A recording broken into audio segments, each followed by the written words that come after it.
evening, everyone. Welcome. It's so nice to have so many fans here tonight. We'd like to thank Avanza for coming to visit. Okay, next item on the agenda is the approval of the agenda. Does anybody have any changes for the agenda? I do not. Nope. Then I move we approve the agenda as presented. Second. Roll call. Motion by Anderson, second by DeMonte. Mrs. Blair? Yes. Mr. Carlson? Yes. Mrs. Martinez? Yes. Mr. DeMonte? Yes. Mr. Anderson? Yes. 5 yes, motion carries. All right, then we move right to recognitions. And our first recognition is for our Avanza students. We've got a couple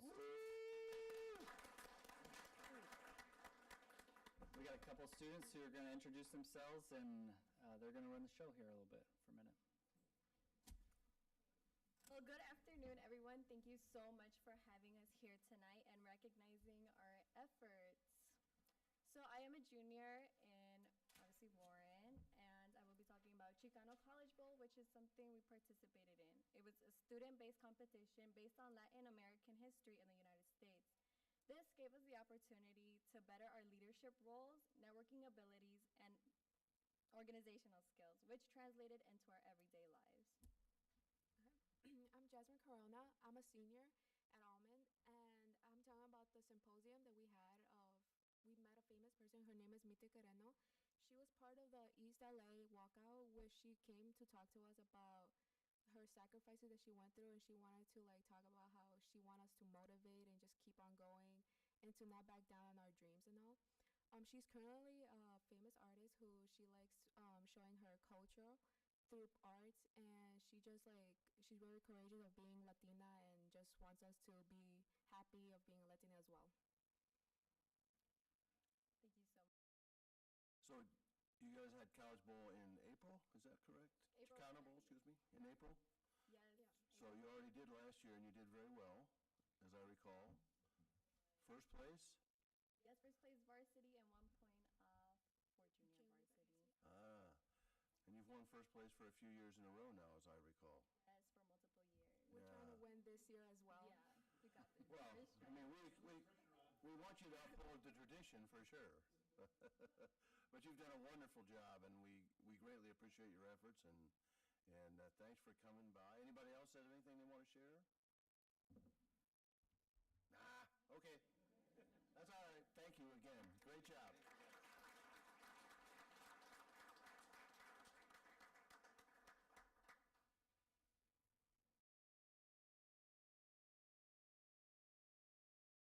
The only other thing we had for acknowledging here was that we just had a couple days ago Principal Appreciation Day, so just want to give a shout out and express our gratitude to the building administrators in the school district. They do great work on behalf of our community to make sure that our kids are taken care of, that our staff are being taken care of, and so we appreciate them. We did a little celebration with them today to make sure they knew how much we appreciated them. Good job, folks. Yeah.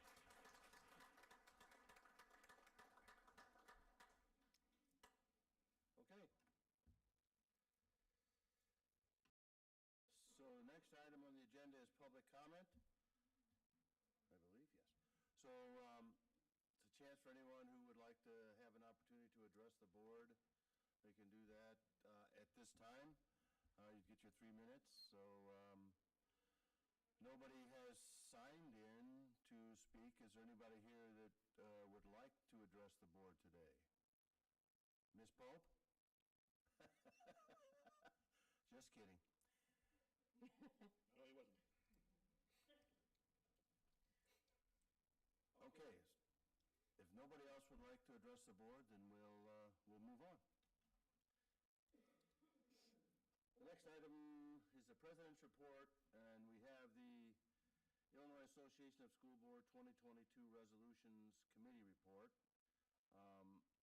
As you know, the III Convention is the weekend before Thanksgiving every year. I will be the delegate this year, representing us to vote on the resolutions, which have been presented and are also in board docs. If you haven't seen them, I did get some feedback from Mr. DeMonte Tony, thank you, on, he is in agreement with all of the resolutions except for number 6. Correct. So would you like to expound on that a little bit, so for everybody's benefit? Yeah. There were some recommended changes to the language. It was about, gosh, I didn't come prepared, but it was about IASB getting involved in position statements,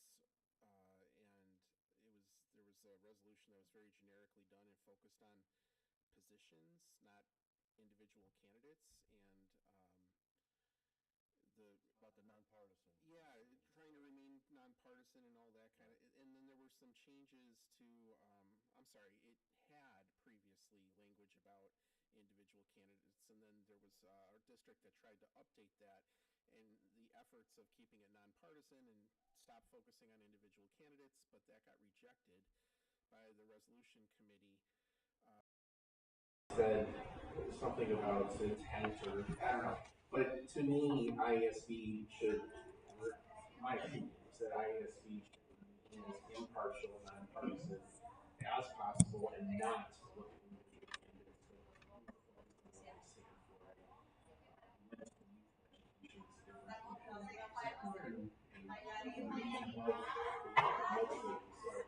All of us being elected Schools, like I can't imagine anybody specifically targeted by an organization that we all support. So I was a little shocked to see that the resolution committee rejected that cleanup of language by a school district. So that one I actually disagreed with the resolutions committee on. You can read it and maybe you interpret it a little different, but that's how I interpreted it. So we do have one more meeting before the convention, the meeting in November. So if anybody, Can I throw something out in response to that? Because Yes, you may. the political animal here. Yeah. go right ahead. If you do that, you're tying one hand behind your back. You need to legislate. You need to advocate with your elected representatives. Repeat that again? You need to advocate. I'm using the polite word for lobby. Your elected representatives in order to be effective. if you tie your hand behind your back. Is that what you do? Okay. Anyway, so yeah, we either go with this resolution or we don't. So, I had one vote in my phone. I'll be happy to vote whichever way you want, but I want people to have a chance to think about it. Tony said, so you don't have to make this further long decision. Yeah, read it and I think we'll be good. I read it this afternoon. So I think I've looked at all of them, so I don't have a problem with it. But if anybody does, we'll have one more chance to review that at the next meeting. And I'm sure we can put that on the agenda for one final review. Okay. Any other questions on the resolutions by the IASB?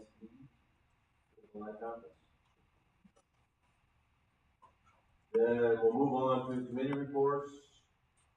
Committee of the whole report from our last meeting. Dr. Weisman put a write-up in there, so I don't know if we have to go over that. All of us were there. So I thought it was another good meeting. And a lot of good things came out. So I think I really like the process. Open dialogue on things when they're not actually voting on, just kind of hash things out a little bit more. It's very positive. So we'll have another one then in.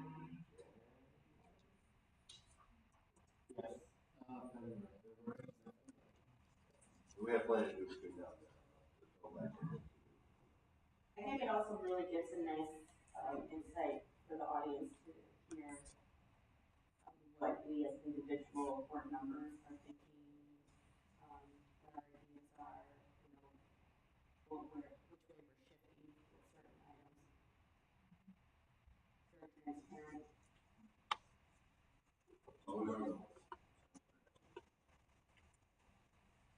Okay. And the next item is the superintendent report. I don't have anything specific to add to the report.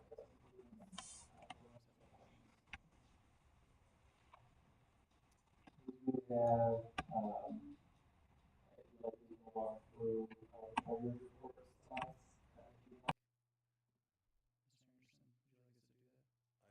would you like us to do that? I think, since it's new, we might want to go ahead and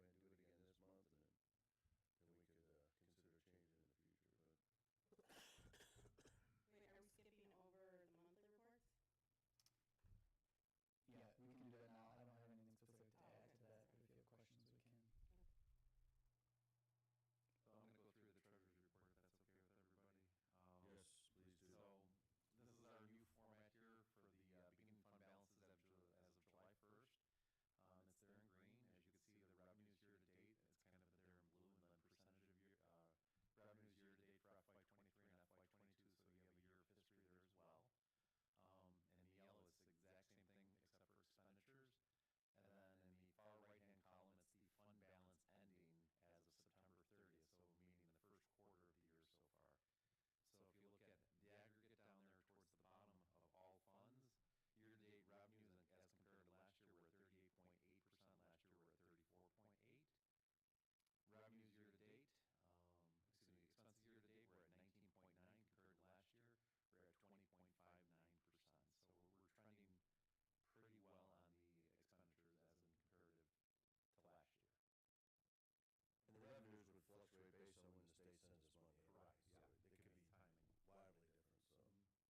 goals for that year. Transition program. Our transition program. So many of you have heard me speak in years past about our transition program, and we're very, very proud of it. Currently, right now, we have about 30 students that are enrolled in the program, and this year, we have 11 students that have agreed to participate in the class. So my time here this year is never participating in class, so we're excited about that. So our transition program is specifically designed to support students through the age of 22, and really focuses on building and applying all of those important skills that they learn freshman through senior year. So we have 3 main locations that we offer these services. So at our transition center, which is on-site at Old Plain, our work-based sites, as well as excuse me, we're really excited that we've expanded our work sites again. So we're up to about 7. So that's really providing our students with a lot of unique experiences. Always working on the self-advocacy and independence. So our transition program specifically focuses on 3 main things: independent living, work-based learning, and community access. So when we're looking at our independent living, it is specifically working on self-determination, self-advocacy, all those huge skills in our program.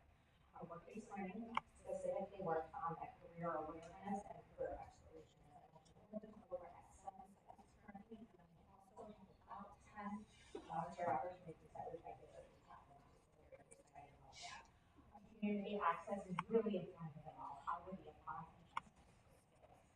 So our model is fairly flexible to meet the individual needs of our students, specifically with the ELA, what we use those funds and those support for to build those social relationships. We as adults, we have recreational opportunities, we have social gatherings with our friends and our family. This is a skill that our students need support with, so specifically use those funds to build those opportunities and partnerships with community programs. And for our this evening program, it's basically intended for those students who are struggling with day school and making it through. They may not be able to complete graduation requirements with their class, or any of our 5th-year seniors. We're not able to graduate within 4 years. The program criteria is you have to be at least 16 years of age, completed 4 semesters of high school, and be able to complete your graduation requirements by the time you're 21. Our goals, obviously, are to earn that Warren diploma. We also try to make sure that our students are ready for any post-secondary program they might be interested in, adult education program, or obtain competitive employment. A very few number of kids do want to transition back to day school, so we also help them with that transition if that's something that interests them. Currently, we have about 60 students in our program. We have teacher-led classes and an online classroom component Monday through Thursday. Right now, our teacher-led classes are English, PE, and social studies. Friday is dedicated to our online credit recovery program only. Students can earn work credits and through their work experience. We have a business internship class that they do that through. Right now, our staffing consists of 2 school counselors, 1 case manager, 1 social worker. We have 13 teachers and 4 supervisors. Can I ask a question? Yes. So, is it a goal for the majority to transition back to the day to the day school, or is it just something that, I mean, in order to complete complete the 4 years of high school, they know that what works best for them is the night school, and only those who choose jump back? But is any of this making it a goal for them to come back to the day school? Generally speaking, most of our kids, day school didn't work for them for a number of reasons. It could be a family situation at home where they have to work, they have to care for kids at home, and so they can only attend school at night, or they're so far behind in credits that having that credit recovery component part of night school really helps them to complete things. But we do have some kids that might have short-term struggles that do want to go back to day school, and if we have those students, we certainly try to get them back there. So ultimately, the goal out of all of this is just making sure that they graduate. Correct. Okay. Correct. One of the things that we are most excited about this year, which is a little bit different, and I think, John, you might have mentioned this a couple years in the past, we are providing them with some additional college and career investigations and resources this year. We have College of Lake County and Gateway Technical College coming in. They're going to be talking to the students about certificates they can earn through those colleges, apprenticeship programs, degree programs. We also have the U.S. Army and the Marine Corps coming in. They're going to set up informational tables for our students, very similar to what they do here at the day school. We also have Baxter, that's our first company that's coming in, that is going to talk about career opportunities there, apprenticeships there, that our students can hopefully partake in. Very nice. Yes, we're very excited. We have, Trini Hartley is a new school counselor for us this year. She is also our college and career counselor at the Eau Plaine campus, and she's been kind of a driving force behind this. Matt Zarnsdorf actually is working with Lake County Health Department. He's our other school counselor, and he has a person there who is going to kind of have a partnership with us, and they'll come in and provide resources for our students. They'll have guest speakers and other information that our students can use to hopefully have resources when they graduate. Awesome. I like that. Thank It's very you. nice. I thought you would. Yeah. And then finally, just kind of a brief overview, if you click one more. So the Bridges Evening Program has been in existence since about 2012. We have about 58% of our students who went through the program graduate. Currently, 10% of the kids are enrolled right now. We had about, 23% or so who either transferred out of our program to another school or they just never returned to us the following school year. And about 10% that have gone through at some point during the school year, they've just stopped coming and we lost track of them. So it's been a pretty successful program so far. Any questions? Yeah. I was making bullet points as you spoke, and you covered two of them, but I wanted to emphasize, I was at the CLC Tech Campus opening last Saturday, and they had I picked up one catalog of programs for high school kids, and I was fully prepared to come in here and say, why aren't we doing that? But I'm very glad here we are, because it really looked like, everything from beautician to cook to car maintenance to you name it, policeman, and it was really, I thought it was really something. And I'm glad to hear you're working with the health department. I had two other, workforce development, you ever work with them, county workforce? We have development? not. We have not. Did you have something like that? Like No, to? I've worked with them in years past, right? There's out in Waukegan, is that the one that you're Yeah. referring to? It's a fantastic organization that helps with all of those job skills. Help with them, let me know. Oh, Oh, wonderful, good. thank you, They yeah. used to report to my committee, so. Oh, Great. perfect, yeah. And Thank the you. other It's a one great is Center program. for Independent Living in Mundelein? Yes, so we work with them frequently. Okay. So we actually have the Center for Independent Living come in and work with classes here on site, and then we also have a partnership with them for our transition program as well. Yep. Our day school students use that a lot, use the tech camps a lot too. We have sent 300 or 400 kids a year over. For It just blew vocational. me away if you haven't Yeah. been over there. Yeah, it's, It's high school shop multiplied by 2,000. yeah, it's a great program. There's no doubt about that. Can I ask an ALOP question? Okay. So, years ago, when, I think it was the same program that was housed in Gurney Mills, right? Transition program. There was a sentiment of not a lot of stores wanted to hire or work with our students there. Like, it didn't quite pan out as well as people had hoped. I'm curious, the side here reflected a lot of people now wanting to, and is that due to a different strategy? Is it due to a shortage of workers out there and employers are just more flexible now? Like, what changed? In all honesty, I think there's Yeah. a lot of different factors. I think the just overall employment workforce has changed. I think that the skills that our students are bringing they're coming with a lot more employability skills. We have really been working on those, and we have some new staff that are, in all honesty, are doing an absolutely amazing job in terms of building those partnerships.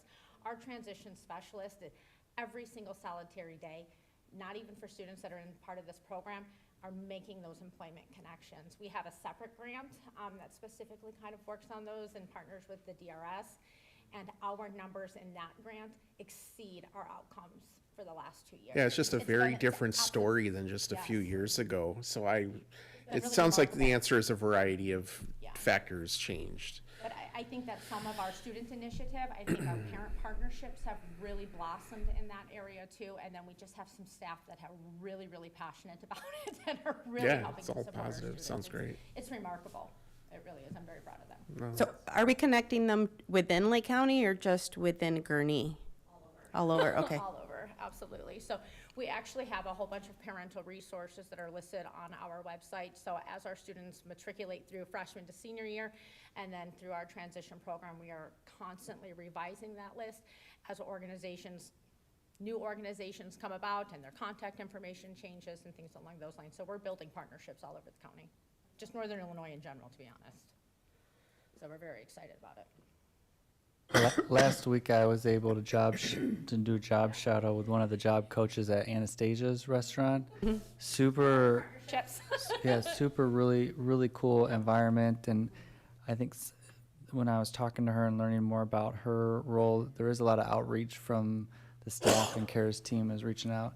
But it's super cool. Like our students not only were they able to work there, but I came in and they just kind of like took me under the wing and walked me around and said, this is what I do, and nope, you're doing it wrong, and this is how you're supposed to do it. It was a great experience, and the staff there that they were working alongside had obviously welcomed them, and they were part of the team for all intents and purposes. Really, really excited when our students leave the program because they have gainful employment, and we get really excited when some of our job shadowing and our job training has provided them with that opportunity. So we're happy to support students until the age of 22, no problem, but if they are ready to leave early because they have gainful employment, that's our goal. We were like, check, job well done, right? So we get very excited, and every year we have more and more students that are obtaining employment. We just actually started a new partnership with Goodwill over at the base. So our transition specialist was pretty.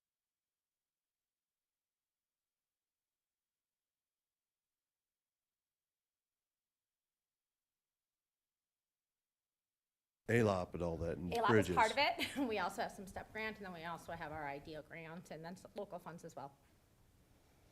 So part of it's paid out of regular funds, and part of it's paid by grants. Well, thank you for doing a wonderful job and the dedication you give to our students. Thank you for your partnership. It's hard work. Thank you. Good work. Yes. Yes, it is. Okay. All done? Moving on? Yes, actually, I would, if I could, real quickly, on consent agenda, our gifts to the districts, I just want to acknowledge Lou Malnati's, who donated $500 worth of gift cards, Schweitzer Engineering, who donated $200 to help with some math and science initiatives. Let's see, and then Nothing Bunt Cakes, who donated 25 buntlets to the school district as well. I appreciate those donations. Very nice. All right. And then we're on the consent agenda. So let me back up here. Sorry about that. Okay. So I move to approve personnel recommendations per Exhibit A, number 75 and 76, as posted, and athletics, activities, and volunteer personnel recommendations per Exhibit B, numbers 38B and 39B, as posted. Oops, that's not the whole thing. My bad.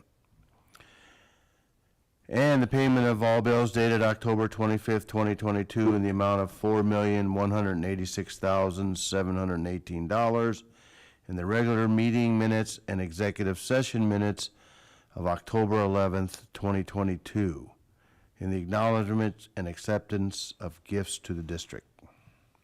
Second. Roll call. Motion by Anderson, second by Martinez. Mrs. Blair? Yes. Mr. Carlson? Yes. Mr. Demonte? Yes. Mrs. Martinez? Yes. And Mr. Anderson? Yes. I have 5 yes, motion carries. Discussion items, we have metal detectors, which came up in our discussions about security and things of that nature, so. Yeah, probably the update that I have here is I do have 4 articles here that I provided the school board about metal detectors.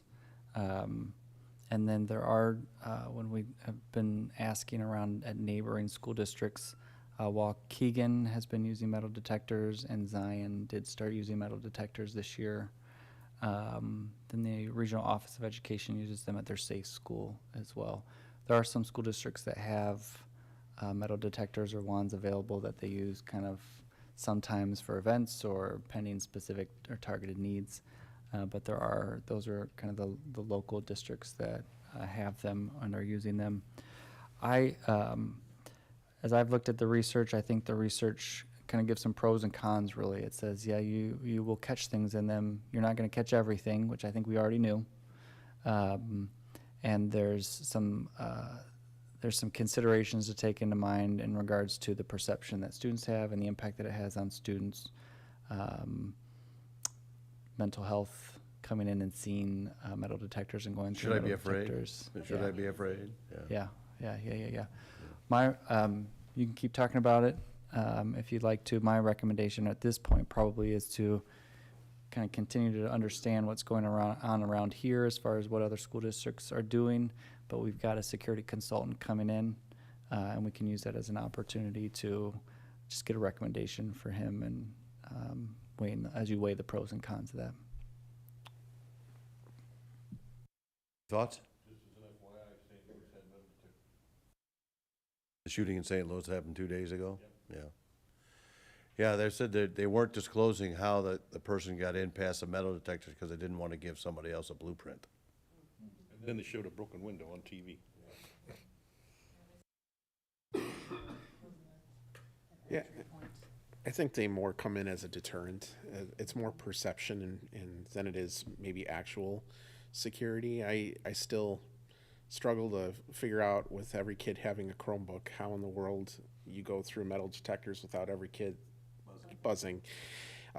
Personally, I don't like the perception. I think sometimes it increases anxiety and, being community. I just don't like the feel that it and tone it sets for our kids and the welcoming environment that we're trying to achieve, especially as we're rebuilding relationships and focusing on social emotional health. So it's kind of the last thing I would want to see. And any system can be beat. I mean, kids can pass things through other things, and like you said, there's it hasn't stopped. I mean, even the articles have mentioned that it doesn't prevent the shootings. If someone wants to come in, they're walking right through that thing and doing damage. So it's I kind of lean on the not kind of lean. I definitely lean on the not moving forward with it. It is going to be interesting to hear what the security consultant says, because maybe he has an opinion that differs or research that differs. But County has metal detectors, and you got to take your belt off. I mean, and there's a long backup, people waiting to get in. So, I mean, the access. And they're not trying to put 2,000 kids through all at the same time. Access so. in and of itself, to filter all those kids through there. Yeah. There's like a logistical piece to this where even if you wanted it, it would be very hard to overcome. Keys in your wallet and your watch and the whole 9 yards. Sure. Been to the airport lately? Yeah. I don't feel like replicating that here. I will say that the board has, in closed session, given us some direction around other specific targeted areas that you think we should be researching and putting some dollars into, that I think the security consultant, but also the research that we're looking into, will say, yep, that's a higher priority. You're more likely to have issues there. That's the pattern right now, and we're definitely looking into that, and I think the board should continue to push us as you have been in that area, some of those areas. Okay, then we'll move forward. Student fees. Student fees, when I reviewed the agenda with board president, I don't have a specific update on this, but he said, hey, go ahead and put it on there, just so everybody knows we're looking into it. We have requested and reached out to some other area school districts to talk about what are the, whether it's dances or parking passes or lunch opportunities, what happens to students that don't pay fees. So we're still kind of gathering that, and we'll get that to you when we get that. I was reflecting on this. Oh, go ahead. No, I was just saying thank you for looking into that. After our last meeting, I was reflecting upon this because we were throwing out different events that happened through the course of the year and realized we probably skipped a really important step is because the rest will fall into place when we philosophically decide where the line is of what we want our students to have as a core high school experience. And as soon as we clarify for all of us and, what we feel strongly about what is a core high school experience, and maybe that's prom, but not necessarily homecoming, right?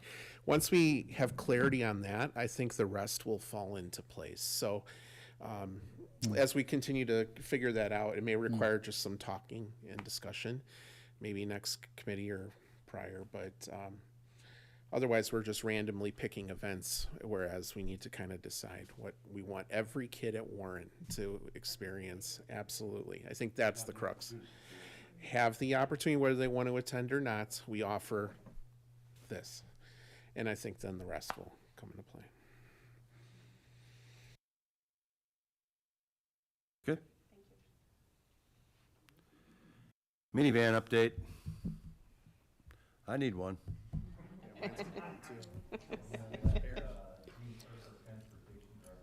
Go through this and the success that we've had with the minivans, so. And the reason we're doing this is because we're probably going to come back and say, let's keep doing this. Maybe there's some more expansion opportunities. So this is a little bit of a pitch / preview of we think this is working. Here's how we think it's working.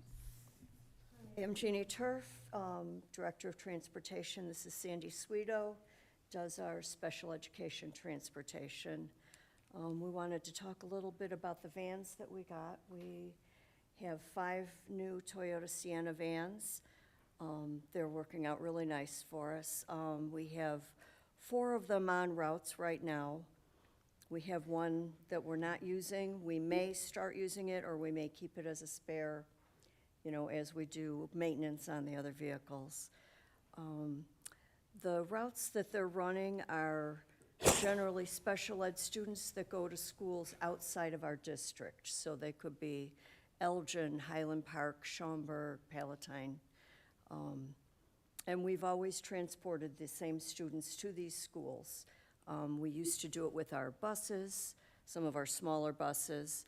And we still have some of those buses going to some of the out-of-district schools as well. It is obviously more efficient in the vans because there's a small number of students that go to these very specific schools, so they can fit safely in these vehicles. Whereas our vans our buses carry more students. We use them more in-house for those students.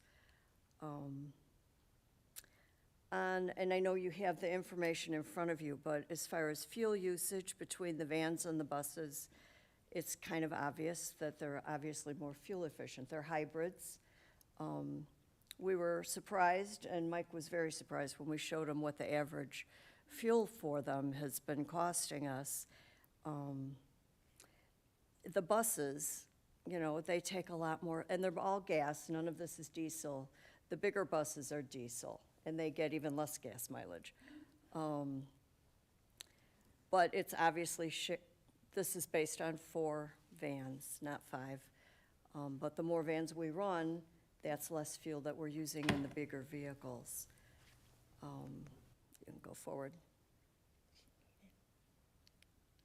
Can I ask a question on the usage of the vans? Are we also using those vans for McKinney-Vento students or just special ed? No, I was going to get to that later, but yes, we have daily routes assigned for these drivers, but we do use them for other things as well. As it comes up, well, currently we're using them for a specific McKinney-Vento student that is outplaced. And a lot of them we can do with our buses, having them go slightly out of the way. When they're farther away, it's just not reasonable to take that many students out and then back in. So yes, we're using them for McKinney-Vento. We were talking earlier about the Bridges program. We have 4 routes that are running right now, Sandy? we're just running two routes. Bridges fluctuates. In the past, we've had up to 4 routes. Right now, we're running 2, but one of them is in a van. And that's just great that we can use them for more than just one thing. It also is flexible during the day when we may have things come up, either at Tech Campus or at Alman, where someone's got to move around. We do have the availability of somebody being able to jump into this vehicle and move a student if we needed to. But mostly, they're assigned to routes. The other cost basis with the vans, aside from fuel, is tolls. When we're sending our bigger buses, the tolls are a lot more expensive, and my fleet manager would point out, so are tires and vehicle maintenance, a big deal as far as vans versus buses. Our labor costs are lower with the vans, and it's also an easier thing to hire for. In the past few years, we've had a really hard time getting CDL drivers in the door and keeping them. Rates is a big issue, and training. It's obviously a lot more training for CDL drivers. We're starting our van drivers at $18 an hour, and we've got some people that are really happy doing them. It's really interesting, the schedules that work for people that may be retirees or doing other things. And we're kind of also using it as a gateway for drivers to maybe move up to someday be a CDL driver. So it's not 8-hour shifts? Pardon me? It's not 8-hour shifts? No, all of our drivers are considered part-time. They're guaranteed 4 hours a day. Because we have the 2 schools with the 2 different bell times, we can guarantee 4 hours a day. They can add to that by doing Bridges programs or sports events or, what else? The middays, where a lot of SPED students transition from one school to another during the day. That's what keeps Sandy busy. Yes, and they do. They come over to Almond or Old Plain for like 2 periods, and then they might go back to their other school, like Connections and that, and we can use the vans to transport them from point A to point B. Most of these out of district routes too for the vans are like 5 hours, so that makes it a bigger savings using a van versus. And even though they're making less per hour, they may be getting more hours because the schools are farther away. So it's enticing to them. One of the things that we kind of have on here as far as our outsourced totals, we do still use outsourcing. We probably always will. There's never going to be enough to cover everything that we need to do. But in the last couple of years, when we were so short on CDL drivers, we did a lot more outsourcing. Last April, we had 1 month of 2 companies. The invoices were $112,000. Just this past September, we were down to $49,500. So, I mean, it's still a lot. We could still take in more, which is why we're talking a little bit about vans. If we had some more of these vehicles, there are still. But then we need more people. We would need more people, but there are that many other schools that we're not servicing right now with our own drivers. So that's the consideration we'd like you to maybe consider, is if we had more. And at one time, we did have 10 vans, and they were a little bit bigger. They were 10-passenger vans. These are 7. But those aren't available anymore. They make them all for manufacturing and trucking companies. But even said, with these vans that we have, there's enough schools that we could still service some of our families with the vans. I would imagine that the students ride more comfortably in these vans. Well, yeah, they're air-conditioned. Yeah. They're new. They're nice. When we first pulled them into the lot, all of our drivers clamored outside, and they all wanted to drive one of them. They also look nice with that pinstriping along the side. Yeah. I was driving next to one on the highway. I was like, yeah, I'm pretty proud of that right there. I almost honked and, did this or something, but I don't know. Yeah, we could have done flames or something. I don't know, but they're sharp looking. They look like they belong with our school. Oh, I thought they would. I was very proud as a community member to. What about that see Warren that. Way arrow?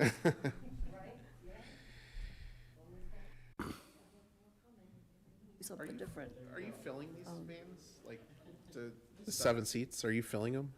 No, we're not putting 7 passengers in them. Right. We haven't had the need to do that yet.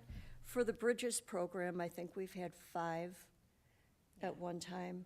For the most part, we've got between 1 and 3 going right now. So, the reason I was the leading question, actually, because I would imagine the evolution of this, which I love the van program, by the way, and for kids that are going longer distances, the comfort of that also feels good in the air conditioning and all that. And really, it's the staffing, I think, that's the big benefit. But maybe we get to a point where you're already doing this, and I'm not aware, where we start talking to other neighboring schools who are sending kids to the same therapeutic day school, and we have a van that has 3 spots, and maybe now all of a sudden, Grace Lake is also has 1 kid going to, and maybe it's, since we run our own vans, maybe it's just quickly grab that kid, and now they're paying us for transport, so we can either further save on these routes. So have we thought about that, or not there yet?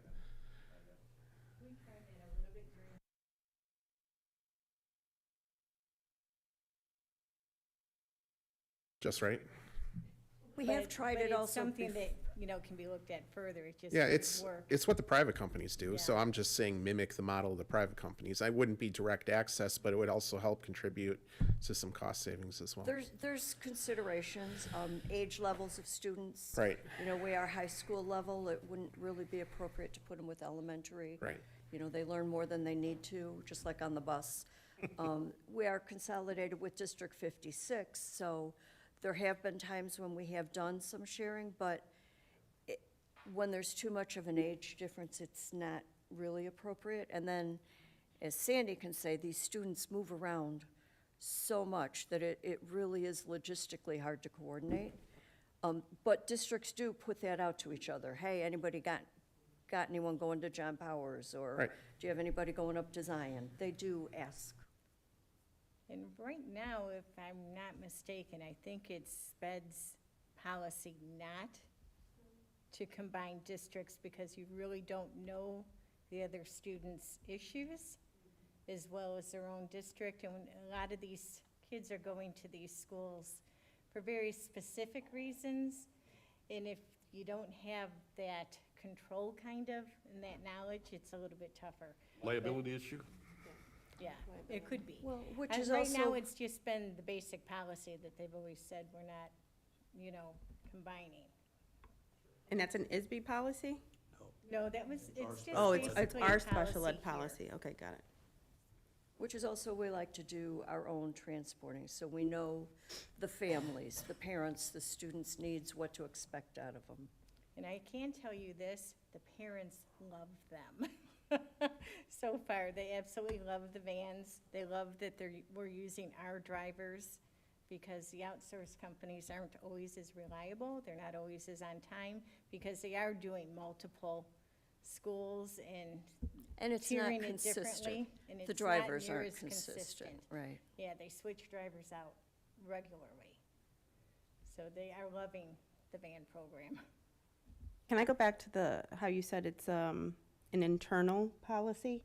So if it's an internal policy, and as we evolve with this type of transportation, we could always revisit it and see if we can expand it, right? Yes, we could.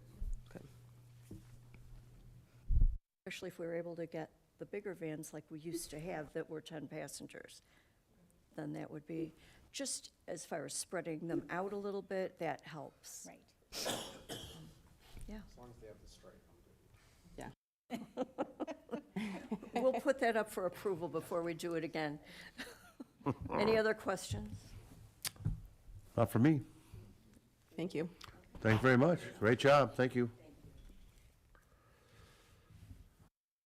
Moving on to indoor air quality assessment and equipment review for the Almond and O'Plain campuses.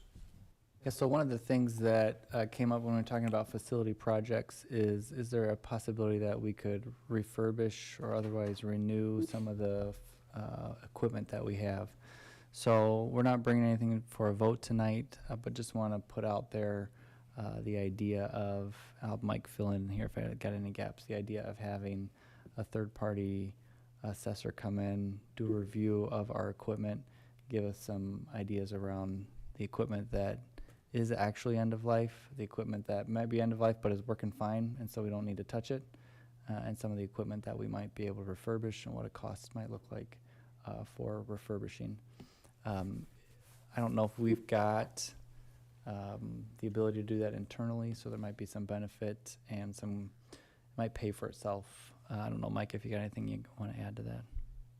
We're seeking multiple different solicitors to kind of come through and give our HVAC system a top to bottom kind of overview, see what we need, see what the long-term longevity of some of the equipment is, and quite honestly, give us a rank order list of what needs to be replaced as soon as possible, what still has life, and help prioritize our HVAC needs. It kind of started out, it was going to be primarily the air handlers was the original conversation. But now they're going to do chillers and everything, and rooftop units. So the money that's in here is for the entire system.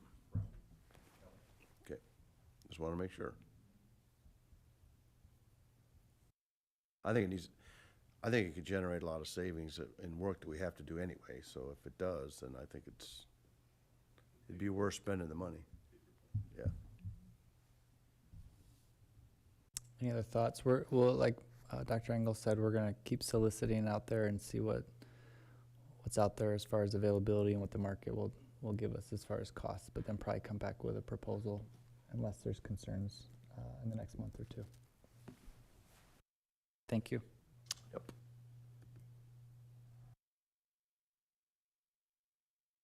Moving on to the action items. The first action item is the approval of the resolution estimating the aggregate levy for the 2022 school year?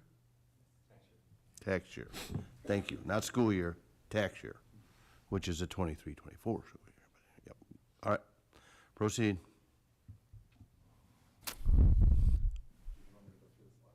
Sure.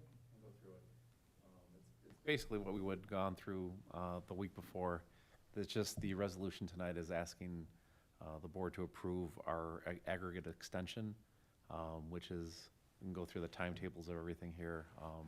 So at tonight's board meeting, we're going to go through, again, the estimated levy. We're going to present the information here tonight. November 2nd, we're going to be posting the notice for a public hearing and having the public hearing on November the 15th to adopt the 2022 tax levy. So next slide. So here is the levy request, as we had gone through before. So the educational fund request is $50 million, operations and maintenance at 9.25, transportation at $3 million, working cash at $50,000, IMRF at $750, Social Security at $750,000, fire prevention at $0, tort immunity at $675,000, special education at $500,000, and leasing at $500,000. So our total levy ask, not including CEDAL, is 65.45 or 475 million.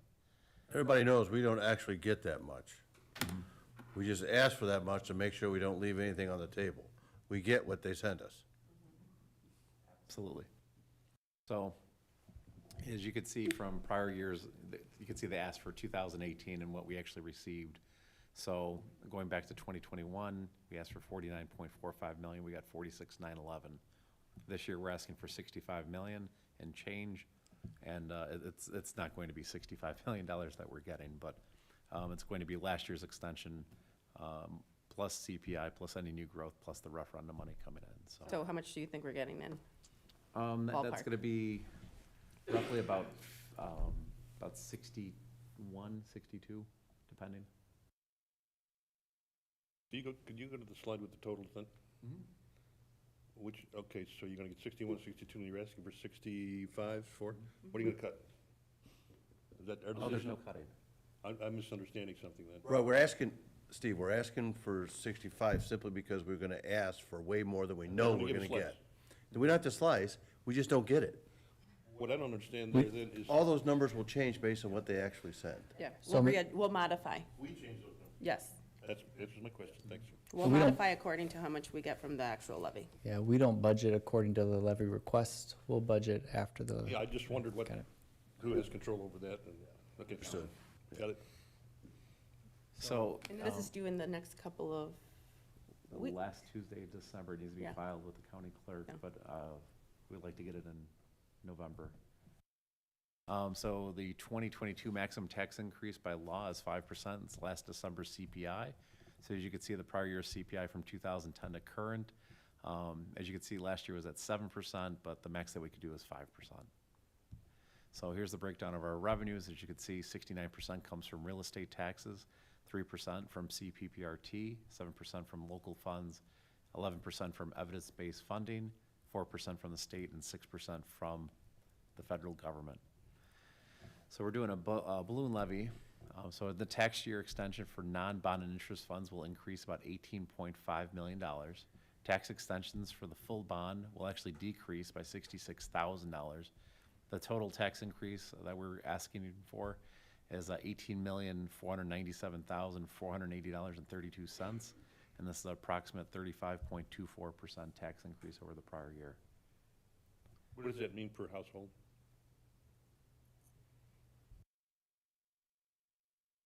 That mean, That for the, and this is a slide right here. I'm misunderstanding something. No, Go ahead. so it's gonna have, we're gonna ask for it, it does not necessarily mean I we're know. going to get it, so assuming the $300,000 home median value there, or median home value, we're asking non-bond levy for $840 versus the prior year.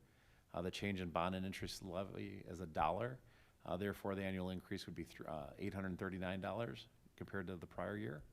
However, the district's limited by the CPI plus new growth. With that being said, the 5% extension, including new growth and referendum, would be $13,412,000, would equate to approximately $15,758,000 or $58,000. Therefore, on a $300,000 home, it'd be approximately $710 impact. So $710. Okay, at the risk of getting thrown off this board in my first month, what do we tell the taxpayer when we just passed a referendum and we're gonna raise their taxes by $700? This is What's doing including it. of the referendum. This includes the Oh, referendum? this is the referendum. Yeah, this is the referendum. Thank you very much. You're welcome. Right, there's the Vast 5% majority, increase, right. Okay. Yeah, Not to let one question. Okay, that's good. it's all good. Yeah, I think that's an important question to bring up actually, because we did make commitments to the community about how much their tax bill will increase. So this is going to be slightly different because every year there is the CPI add. Sure. So it will look a little bit different than what we talked about because But the every vast year, majority of the that vast increase has been majority of approved by that. referendum, that's all I Correct. need to know. Thank you very much. So passing the 60-cent referendum right there, you can see the levy there is 13.4 million. The CPI of 5%, which is equates to $2.3 million, and new growth is expected right around $600,000 of additional income coming in, or revenue. And then we're levy redistribution, more emphasis on buildings and grounds and deferred maintenance for this upcoming year. And then this is the certificate of tax levy, and this also includes the CEDAL IMRF, and they're for $121,952 as well, that we levy on behalf of CEDAL. Right.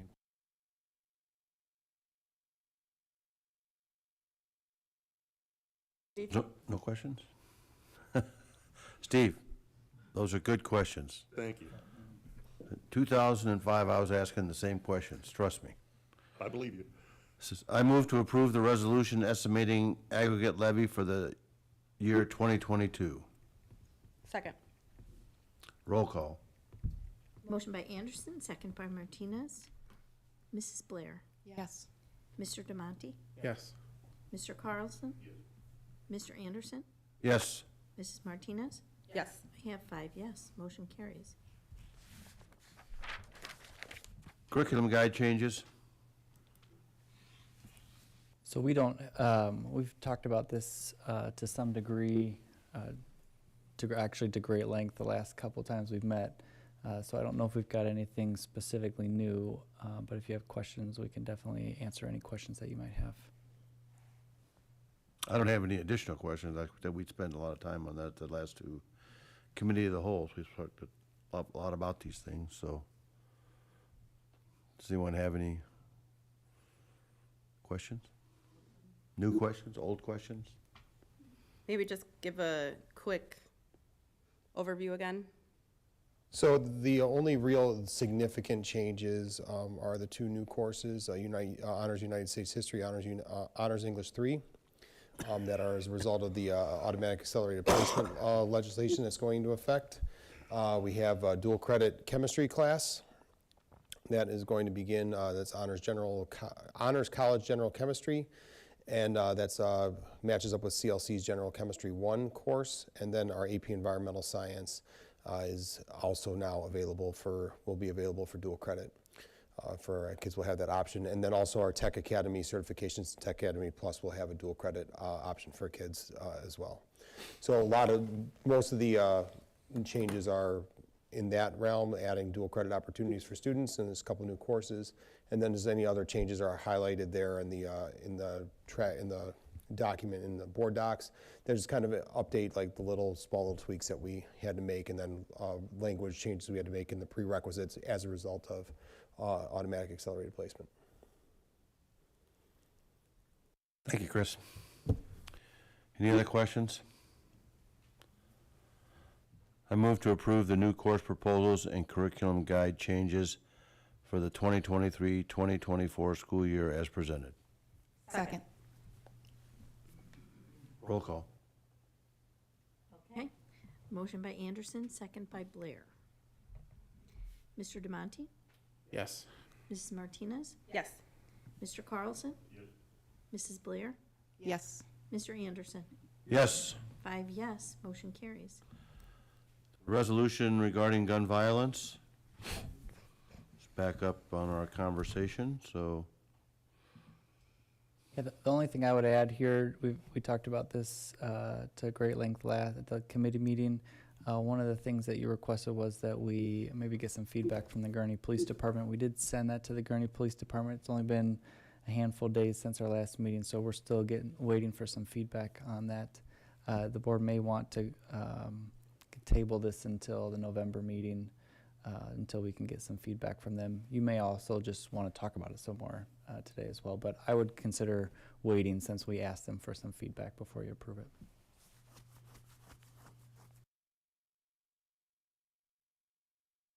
I don't mind talking, I don't mind waiting either way. We can table it. I prefer to wait. I mean, if we asked a village partner for feedback and we, in a public meeting, disregard that, it doesn't feel good. So I would prefer we wait. So do we need to make a motion to table it, or we just say table it and we go on? Doesn't matter to me. You won't have if nobody makes a motion, we can go on. I don't want to keep conversation from happening. If there was other conversation that should happen, I would just consider tabling the vote at least. It doesn't get on the floor unless a motion's made. Right. Okay, well, my suggestion would be to wait till we get the feedback and then have the conversation at the point of impact, unless somebody has something specific they want us all to chew on while we wait till November. Because I don't have any new thoughts, but. They're doing. I don't want to start it. Okay, all right then, moving right along. We'll wait till the November meeting because we aren't going to vote on it anyway. And we'll have the feedback from, the Gurnee Police Department and whatever, so I think another few weeks won't hurt us, so. Then we'll move right on to the approval of the fiscal year 23 round 1 school maintenance project grant application.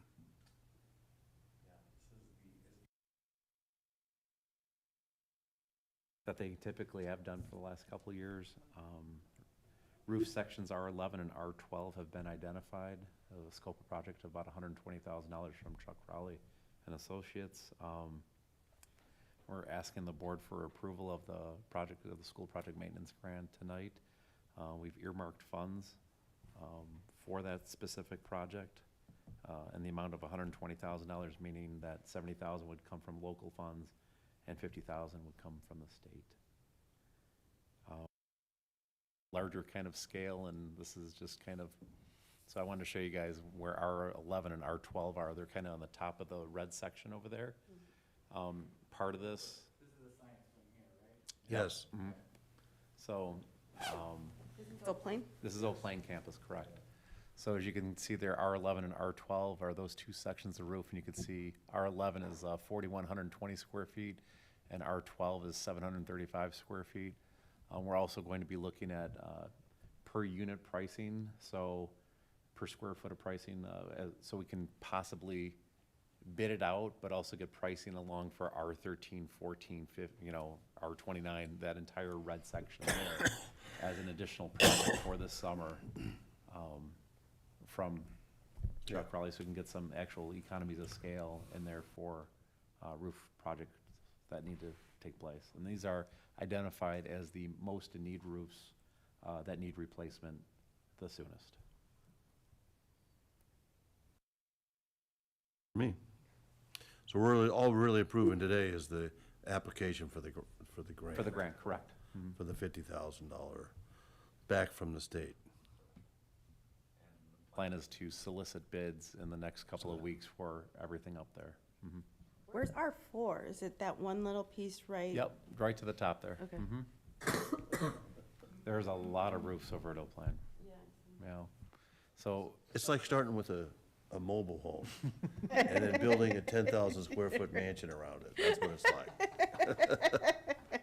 Because there's more add-ons to that building than you can shake a stick at. and kind of on a more holistic, I don't know if we want to go through it. Danny, if you want to go one more slide.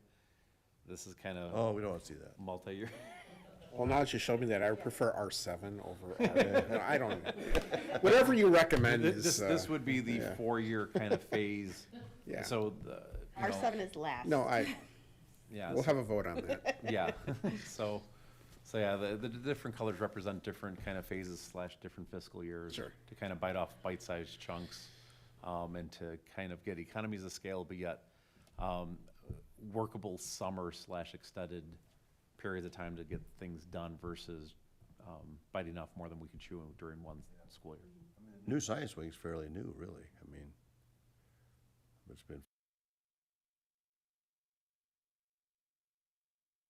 When you thought this through, we're kind of spending more time on roofing than I probably care to, but in our capital projects list and things that we want to see done over the next few years, we're not redoing any work by recommending those two areas now, are we?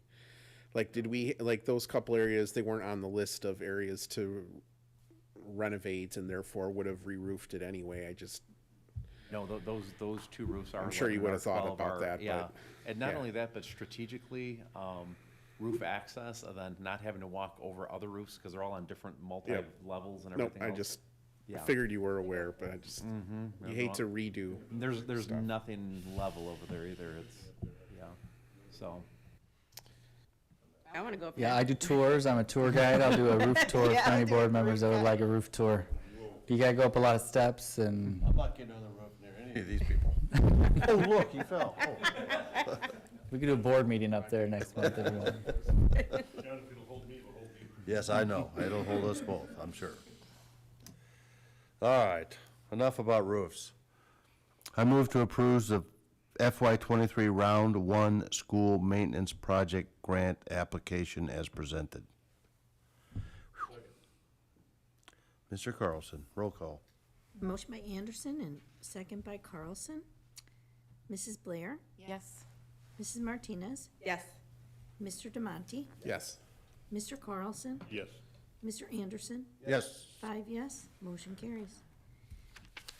Next, and last but not least, the approval of the amended intergovernmental agreement between Warren Township High School District 121 and Gurney District School District 56 for the use of food services.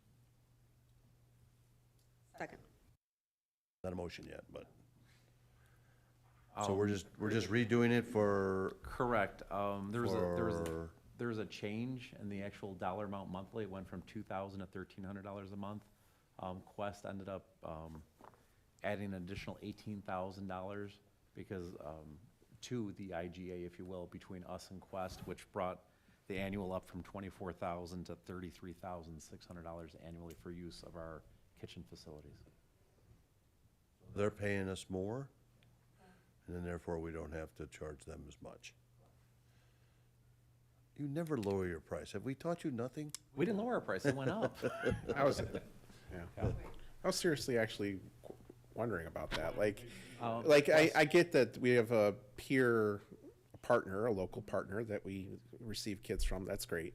But is it like, I don't know how to say it, but fair market use, or if they were like, we're still charging what would be our equipment and everything else. And Yeah. Quest wants to build that relationship with D56 as well, and we are the nearest satellite kitchen around. And they want to build that long-term relationship with them, so they're helping us out as well. And also they have some economies of scale as they're producing more food. right. But okay, but 56 somehow is getting a bargain because Yes, that's true. Shouldn't have lowered their price, we should have just kept the money, is what we're saying. Motion to look to. trying to say that in a very yeah. Sometimes you just gotta. I mean, the cut market to is what the chase. market is. Like just because they're a neighbor doesn't mean there aren't costs associated and. They already know about this, Yeah. though, I would assume. Yeah, so it's Their probably already. board at the $2,000 would not approve the IGA, so they came back at $1,300. So we initially approved a 2,000 IGA. So where are they gonna get their food? Then they said, no, we want to do 13, so we're bringing back 13 to you. And Okay, Quest we'll go said- back at 18 then. Quest said, we'll. Is this a game we'll- or what? Quest said, we'll cover the difference. No, I'm just kidding. Yeah, I don't yeah. care. That's fine. It's all good. I mean, we could have, we could get together and have a steel cage match with the District 56 board. Up on the roof, we could do it on the roof. On the roof. It's all good.